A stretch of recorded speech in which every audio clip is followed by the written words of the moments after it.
And welcome everyone to my Super Bowl 52 predictions video.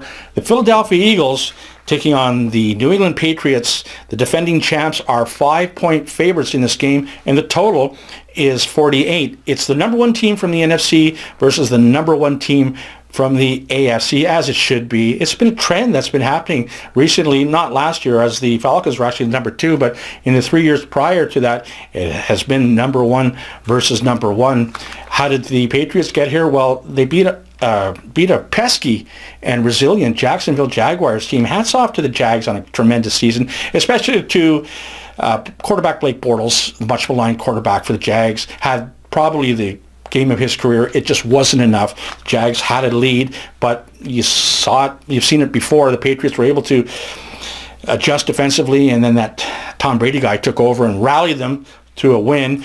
In the NFC Championship game, the Philadelphia Eagles blew the doors off of my Minnesota Vikings. So it just wasn't meant to be this year. Everything that Philadelphia did offensively worked. They managed to score the most amount of points against the number one Minnesota defense of any team all year. They went 10 for 14 on third down. Now, the Vikings had one of those historic years not allowing teams to convert on third down, but Philadelphia just made it look easy. Defensively, they had a pick six for a touchdown, and they stopped another drive causing a fumble.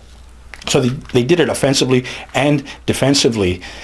That just goes to show you what kind of coaching they have. Doug Peterson, to me, is the runaway favorite for Coach of the Year. And all due respect to Doug Marrone in Jacksonville, Mike Zimmer, my guy in Minnesota, maybe McVay for the Rams, Hugh Jackson for Cleveland.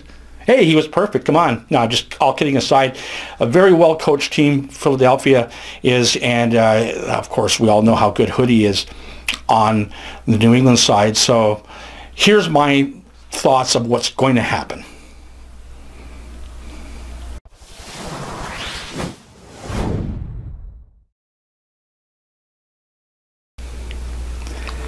So how can the Philadelphia Eagles beat the mighty Patriots? Well, they're going to have to run the ball. And I'm starting to sound like a broken record week after week saying this, but they have to run the ball, especially outside the tackles. The Jaguars were able to do that last week, and their longest run was a 14-yarder off of the left tackle. That's what Philadelphia is going to have to do. That'll keep Brady off the field. Just pound the rock, especially outside the tackles. They're going to have to also play mistake-free football. Last week, the Patriots got only one penalty all game. That was on the specialty teams. In other words, they didn't get one penalty on the offense or one penalty on the defense. Yeah, I know what you mean. I mean, I watched the game. Nate Solder, the left tackle for the Patriots, gets away with murder. I call him Solder the Holder. But anyways, my point is they don't make very many mistakes, and the Eagles can't afford to make any mistakes, especially with penalties. There was another example is the Jacksonville Jaguars had the ball at the 32-yard line with the score 14-3 late in the first half, and then the Patriots used a timeout. It was their second timeout used. They only had one timeout left, significant for later. So what happens was after the timeout, the Jaguars completed a 12-yard pass to go to the 20, but they took too long. They got a penalty for delay of game. I'm going to have to go back and time that. How do you do that? How do you get a penalty for delay of game after the other team called a timeout? Well, that's the kind of mistakes that you make, and they kill you with these things. The next play, Bortles got sacked to go to the 37-yard line, and now they were out of field goal position. And then to make matters worse, as the clock was ticking, they punted the ball too fast. They should have let it click to the 2-minute warning and given Brady one less timeout. As it was, he didn't need it because it only took a minute to go down the field and get a touchdown. But then to compound the whole thing with about 50 seconds left in the half, the Jaguars decided to take a knee. Now the Patriots, like I said, only had one timeout left. You could have tried at least once downfield to get into field goal range, and if you got a first down, you could take a timeout, whatever. But the mystique of the Patriots got into their heads, and they were so afraid of letting Brady get the ball that they made another mistake, and you simply can't do that, and you can't let the mystique of the Patriots get to you, or Brady will make you pay every time. Now, these two teams offensively are very similar, and by that I don't mean that Nick Foles is as good as Tom Brady. I mean, Tom Brady holds pretty well every playoff record and Super Bowl record there is. Here's some of them. He holds the playoff record with 36 games started. This will be his 37th. He has a playoff record for wins at 27, playoff touchdown passes at 68 and counting, playoff passing yards at 9,721 yards and counting. As far as the Super Bowl record are concerned, this will be his 8th Super Bowl appearance. He has 5 wins, 4 MVPs, 15 touchdown passes and counting, and 2,071 passing yards and counting. As I mentioned, both of these teams run similar offenses. They throw a lot of slant passes, high percentage passes, not very deep, and then they run the ball, then they throw some more slant passes, and then bang, they hit you deep. And Tom Brady has made a career out of this. We've been watching him for 18, 19 years do this. Well, that's what the Eagles have done all year.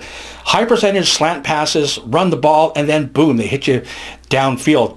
Who will be better at doing this? Well, obviously Brady is the greatest of all time and has been there before. And Nick Foles is a backup quarterback. Does a backup quarterback have a chance against Tom Brady in the Super Bowl? Has a backup quarterback even ever won a Super Bowl?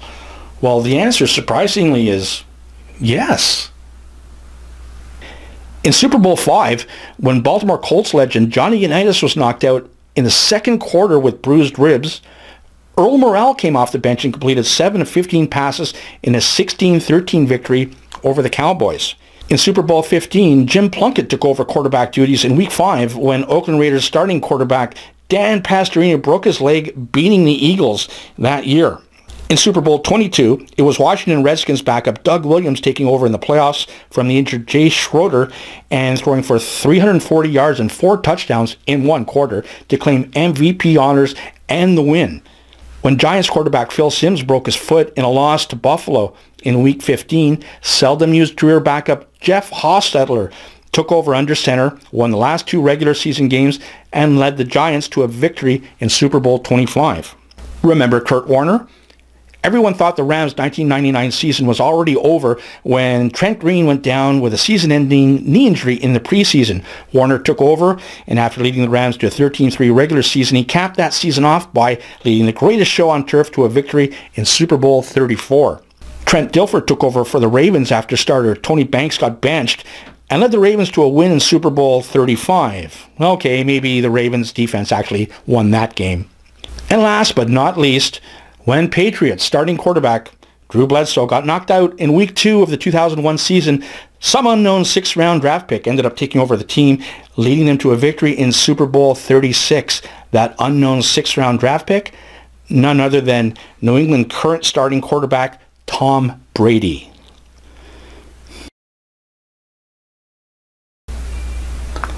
So just because the Philadelphia Eagles are starting a backup quarterback, it doesn't mean they don't have a chance at winning this game. History has shown that's not the case. Ultimately, for me, though, it's going to come down to one thing. Nobody repeats anymore. Nobody repeats. And I realize that the Patriots repeated once already. They were the last team, actually, that won back-to-back. They won Super Bowl 38, and then following Super Bowl 39, ironically, against the Philadelphia Eagles. But they didn't win the year after that. They didn't win the year that they won their first Super Bowl was Super Bowl 36. They didn't repeat the following year. They didn't repeat when they won Super Bowl 49. It's really hard to do. The Seahawks came pretty close a couple of years ago against the Patriots. Seattle had the ball, at the 3-yard line? Instead of handing off the ball to Marshawn Lynch, they got the 702 call, and the rest is history. That's an inside joke.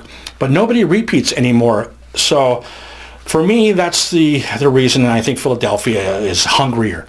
It's one thing to win the Super Bowl. It's another thing to repeat. You're just not as hungry. The Eagles are starving for this championship. So I'm going to predict the score in Super Bowl 52 is Philadelphia 33 and New England 30. So take the Philadelphia Eagles straight up, Take them against the spread and take over the 48. Okay, and that wraps up the 2017-2018 NFL season and the 52nd Super Bowl. What a year it's been. I'd like to thank all of you for subscribing to my channel, for watching my videos, for commenting, for liking, even disliking. Thank you all. It really means a lot to me. YouTube are being real dicks to a lot of the other channels out there. They're going to be taking away the monetization of many of these guys who have been making videos like this. I'm going to leave a description, or rather links to their channel in the description below. Please check out their videos, help them out so that they don't lose their monetization. I might even lose mine, even though this is the 8th year I've been doing these videos and I have 2,000 subscribers almost and thousands of hours. I don't know what YouTube is thinking, but please check them out. Help us all out. It really means a lot to us. Okay. For the Geo Knows YouTube channel, I am Geo. Enjoy the Super Bowl. And let's take the man's money.